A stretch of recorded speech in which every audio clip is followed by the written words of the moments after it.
Bismillahirrahmanirrahim. Assalamualaikum warahmatullahi wabarakatuh. Muslimin dan muslimat rahimakumullah, apa khabar semua? Alhamdulillah. Syukurlah kita kehadirat Allah yang masih lagi belas kasihan kepada kita, dipanjangkan usia kita dalam kita mengerjakan amal ibadat. Ini sungguh satu nikmat yang amat besar, tuan-tuan dan puan-puan. Dan marilah pada hari ini kita menyambung dalam pelajaran kita manasik haji dan umrah, yang dimana kita telah sampai ke muka surat 36 dalam membicarakan bab yang ketiga daripada persediaan dan adab-adab sebelum berangkat. Ya tuan-tuan dan puan-puan rahimakumullah, pada pelajaran kita yang lepas kita telah menyebutkan apakah dia persediaan yang perlu kita siapkan selain daripada wang ringgit untuk kita nak berangkat ke tanah suci dalam mengerjakan haji ataupun umrah. Ya, kita telah mengatakan hendaklah kita menyempurnakan apa-apa amanah yang ada pada diri kita, dan demikian juga kalau sekiranya ada hutang-hutang nak kita selesaikan, dan demikianlah untuk kita beristikharah dan mohon petunjuk daripada Allah. Dan kalau kita ada buat apa-apa dosa, kita bertaubat, taubatan nasuha pada Allah. Dan demikianlah kalau sekiranya ibu ayah masih ada, kita minta doa restu daripada ibu ayah. Dan kalau suami kita ada, kita minta doa restu dan keizinan daripada suami. Dan pastikan bekalan kita, warga kita hendaklah daripada sumbernya halal, kerana satu sen daripada sumbernya haram akan menjadikan haji dan umrah kita tidak mendapat haji dan umrah yang mabrur, dan demikian pula tidak diterima oleh Allah. Demikianlah kita mementingkan ilmu pengetahuan sebagai untuk mengenali cara mengerjakan ibadah haji, dan juga mencari teman yang baik dapat menasihatkan kita dan menegur kita bila kita tersilap. Dan demikianlah kita bersiap sedikit wang yang lebih untuk kita nak bersedekah, maupun sebelum kita berangkat ataupun waktu kita berada di tanah suci. Dan untuk juga kalau sekiranya kita memerlukan wang itu untuk kita mengupah orang kalau kita jatuh sakit, untuk nak menolakkan kita untuk mengerjakan tawaf dan sa'i. Dan akhir sekali, hendaklah kita dalam keadaan penuh ikhlas dan takwa kepada Allah, supaya kita mengerjakan haji benar-benar haji yang diridai oleh Allah, bukan sebagaimana haji yang disabdakan oleh Nabi sallallahu alaihi wasallam, iaitu akhir zaman orang naik haji, ada yang pergi melancong, ada yang pergi bisnes, ada yang juga pergi minta sedekah, dan ada yang kerana untuk mendapatkan nama dan glamour. Maka semua niat-niat yang demikian adalah merosakkan haji kita, maka tidak diterima oleh Allah Subhanahu wa taala.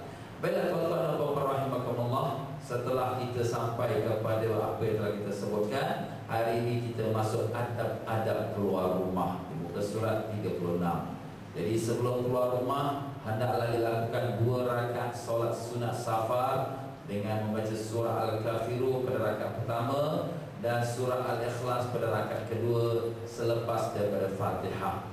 Dalam mengerjakan sembahyang sunat safar ni para jemaah sekalian, dia bukan hanya khusus untuk kita nak pergi haji atau umrah sahaja. Safar tu makna perjalanan jauh. Perjalanan jauh artinya kalau melebihi 48 batu atau 96 kilometer. Kalau sekiranya kita nak belajar jauh, kita dah boleh sembahyang jamak, dah boleh sembahyang kasar.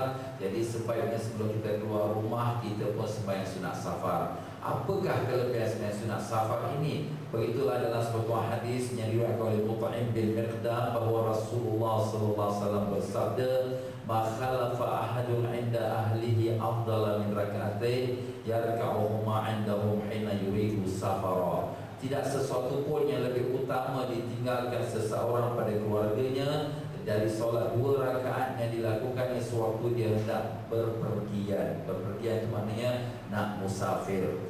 Jadi Rasulullah SAW menggambarkan, iaitu tidak ada sesuatu yang ditinggalkan yang lebih baik. Yang ditinggalkan apa? Yang ditinggalkan wang ringgit, nafkah. Tapi ada lagi yang lebih baik daripada itu. Artinya lebih baik, maknanya lebih bagus daripada wang ringgit. Kerana dengan melakukan sembahyang sunat 2 rakaat ini, Allah Ta'ala akan pelihara anak isterinya. Jadi bukan hanya kita yang belayar saja yang Allah pelihara dengan bahkan anak isteri dan keluarga dan harta benda kita yang kita tinggalkan sewaktu kita berlayar pun akan dipelihara oleh Allah Subhanahu wa taala. Jadi walaupun tuan-tuan pergi berlayar ke dekat-dekat, umpama kita pergi ke Kuala Lumpur, kita pergi ke Indonesia ataupun tempat-tempatnya lain, walaupun urusan-urusan duniawi untuk kita nak bisnes ataupun untuk kita makan angin atau berziarah, semuanya itu adalah disunatkan kita melakukan sembahyang sunat safar 2 rakaat. Tapi bagaimanakah kita nak sembahyang sunat safar itu? Ya tuan-tuan dan puan-puan, waktu kita angkat takbir, kita Allahu Akbar, kita niatlah aku solat sunat safar 2 rakaat kerana Allah. Dan selepas sembahyang sunat safar itu, kita pun bacalah ayatul kursi dan surah Al-Li'ila fi Quraisy. Sebagaimana diriwayatkan bahawa sesiapa yang membaca ayatul kursi ketika hendak keluar rumah, dan saya tidak akan terkena kepada sesuatu yang tidak disukainya sehingga dia pulang.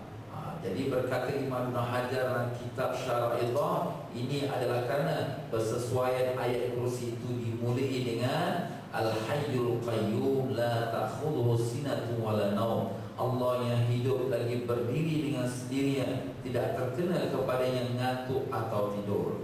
Ini sudah setentunya, maknanya ayatul kursi ini memang ayat yang paling kuat sekali, ataupun yang paling Allah Ta'ala berikan perlindungan kepada hamba-Nya. Pernah satu masa di zaman Nabi Sallallahu Alaihi Wasallam, iaitu Sayyidina Abu Hurairah radhiyallahu anhu telah diamanahkan oleh Nabi Sallallahu Alaihi Wasallam untuk menjaga harta zakat. Dan pada masa dia menjaga harta zakat ini, tengah-tengah malam datang satu orang nak mencuri harta zakat. Maka ditangkap oleh Abu Hurairah, dan kemudian Abu Hurairah kata, akan ku bawa kau kepada Nabi Sallallahu Alaihi Wasallam. Kata orang ini, tolonglah, jangan bawa aku kepada Nabi. Aku orang yang miskin, banyak anak, kesiankan aku janji aku takkan datang lagi. Maka Abu Hurairah pun kesian, dia lepaskan orang itu. Kemudian besok pagi Nabi Sallallahu Alaihi Wasallam yang sudah tahu apa yang berlaku semalam itu bertanya pada Abu Hurairah, ya Abu Hurairah, apa yang berlaku semalam? Maka Abu Hurairah kata, ya Rasulullah, ada seorang pencuri datang nak mencuri harta zakat. Maka aku tangkap dia, tapi dia mohon ampun dan maaf kerana dia mengadu dia orang susah dan banyak anak-anak. Maka aku lepaskan dia, dan dia berjanji dia tak datang lagi. Nabi Sallallahu Alaihi Wasallam menjawab, dia bohong dan dia akan datang lagi. Jadi Abu Hurairah ni dia anxious ni, Nabi tak cakap bohong, Nabi cakap mesti betul, mesti orang datang lagi. Jadi Abu Hurairah pun jaga malam yang kedua. Orang tu datang lagi, tangkap lagi orang tu. Abu Hurairah kata, kali ni aku bawa kau kepada Nabi SAW. Orang tu kata, tak, tolonglah, janganlah, betul, aku takkan datang, aku tak datang lagi lah. Jadi Abu Hurairah kesiankan dia, lepaskan juga. Kemudian besok jumpa Nabi Sallallahu Alaihi Wasallam. Nabi tanya Abu Hurairah, apa yang berlaku semalam? Maka dia pun beritahulah apa yang berlaku, yang orang tu berjanji takkan datang lagi. Nabi kata dia bohong dan dia akan datang lagi. Wah, Abu Hurairah sudah geram, ini kurang ajar orang. Dah jadi tak datang, dah 2 kali, datang lagi kali ketiga ya. Jaga siap dia. Dia pun datang kali yang ketiga. Abu Hurairah tangkap, kali ini aku tak akan ampunkan kau, aku akan bawa kau kepada Rasulullah SAW.